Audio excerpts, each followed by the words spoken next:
You walk into a plant. Your PLC speaks RS485. Your energy meter speaks Modbus RTU. Your new gateway claims MQTT support. Your IT team wants REST APIs. Your vendor strongly recommends OPC-UA. Industrial connectivity protocols are the single biggest source of project delays, budget overruns, and outright IIoT failures. Not because the technology itself is excessively complicated, but because nobody clearly explains which layer these terms belong to, and why comparing some of them is like comparing a wrench to a hammer. Here is the exact situation we see repeatedly. An engineering team specifies a gateway because the vendor explicitly states it supports RS485, Modbus, and MQTT. 6 months later, it can only talk to half the machines in the plant.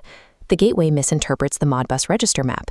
2 machines are actually wired for RS232, and another vital piece of equipment runs entirely on Profibus, which the gateway cannot even touch. The team recognized every protocol name on the spec sheet, but they did not understand what those names actually meant, or how to separate a physical hardware interface from a software communication protocol. We commission IIoT gateways constantly across Philippine food processing plants, water utilities, and manufacturing facilities. The connectivity map we are building today comes directly from troubleshooting these exact communication roadblocks on real factory floors. Without explicitly mapping out the separate layers of your network, your IIoT project scope is practically guaranteed to overrun its budget and timeline.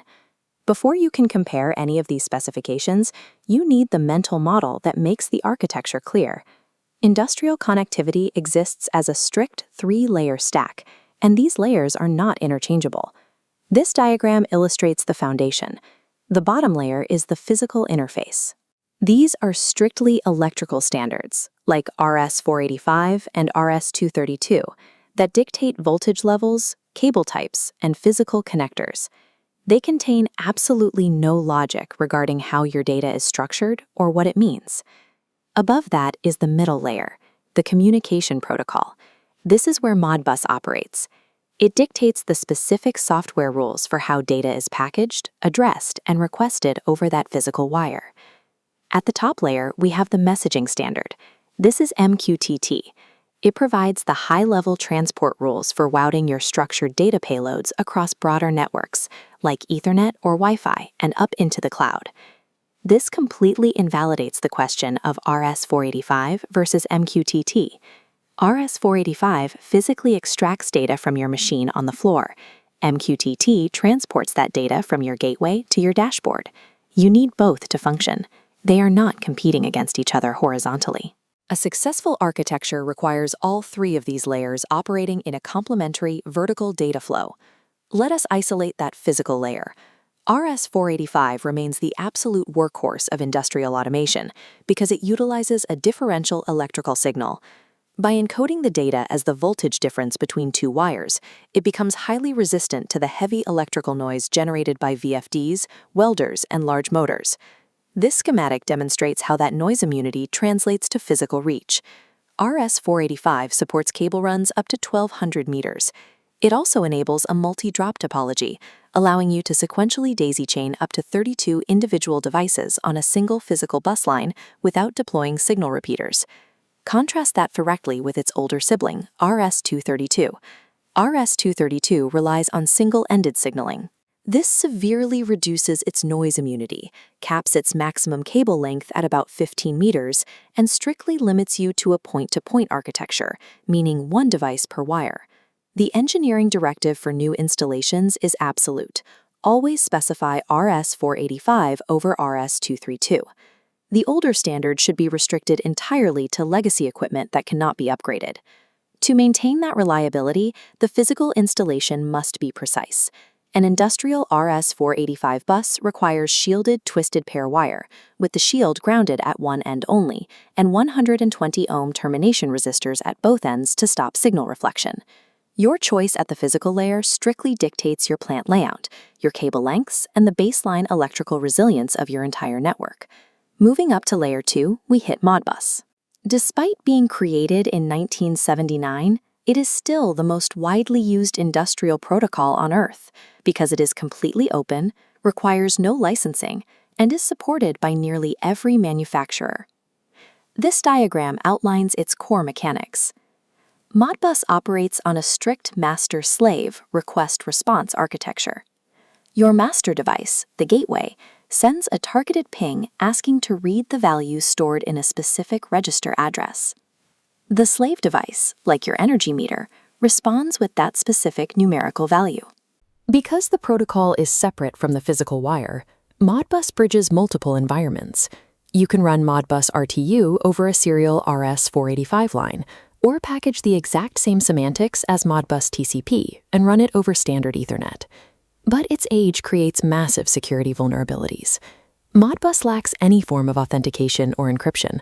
It was engineered for isolated physical networks, meaning it can never be exposed directly to the internet without strict firewall isolation. It also suffers from the latency inherent to a polling model.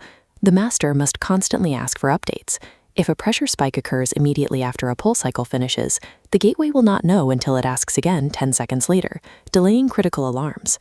While Modbus remains the universal language on the factory floor, its rigid polling structure and lack of native security make it wholly unsuitable for modern cloud deployment. This is exactly why we move up to Layer 3 and introduce MQTT. Where Modbus is forced to use a slow, poll-based polling model, MQTT operates on a modern, push-based publish-subscribe framework. This side-by-side comparison shows how MQTT eliminates data latency. On the left, the master is stuck waiting for its turn in a polling cycle. On the right, the instant an event triggers, the device pushes the alert outward immediately, saving vital seconds during an alarm. It also scales horizontally.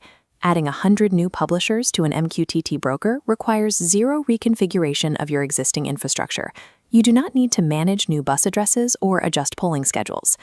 When we map the definitive real-world IIoT architecture, the data flow looks like this. The field device uses an RS485 wire to send Modbus data to the gateway. The gateway reads that Modbus string, translates it into an MQTT message, and publishes it up to a cloud broker, where all your dashboards and alerting systems receive it instantly. Notice that Modbus and MQTT never fight for control. They execute a perfectly coordinated handoff inside your industrial gateway, bridging localized, legacy polling up to a highly scalable, event-driven messaging stream is the defining architectural feature of a successful IIoT deployment. There is one heavyweight protocol we have not covered, OPC-UA. This is a massive, feature-rich alternative engineered specifically for complex manufacturing systems and heavy enterprise integration. OPC-UA justifies its size with advanced capabilities.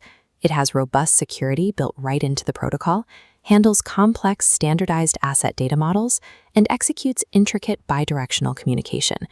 It is highly effective for direct enterprise integration, particularly when connecting advanced automation architectures like Siemens S7 PLCs or Rockwell control logic systems straight into your ERP or MES software. However, implementing OPC-UA demands significantly more time, engineering complexity, and budget than setting up a clean Modbus to MQTT pipeline. For SME manufacturers, a simple industrial gateway translating Modbus to MQTT reliably resolves 90% of their connectivity needs at a fraction of the cost of an OPC-UA deployment. Here is the definitive decision guide. Employ RS485 for your physical interface, run Modbus as your localized device protocol, and use MQTT as your broader messaging backbone. Restrict OPC-UA usage strictly to the enterprise integration layer, or when your specific PLC vendor absolutely mandates it.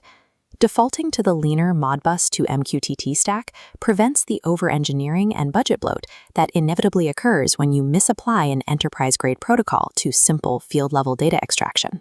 Looking back at the completed three-layer map, the hardware-to-cloud path is clear. RS485 at the physical layer, Modbus at the protocol layer, and MQTT at the messaging layer. These are not a menu of competing options to choose between.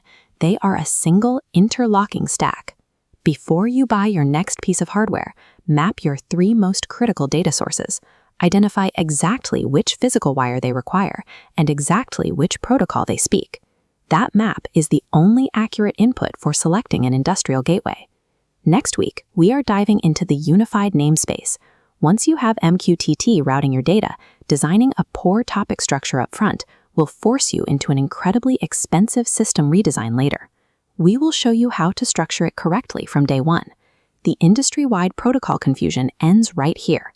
Subscribe to CubeWorks for more industrial architecture breakdowns. Because deliberate protocol mapping is the only way to transform a chaotic industrial environment into a structured, highly scalable digital asset.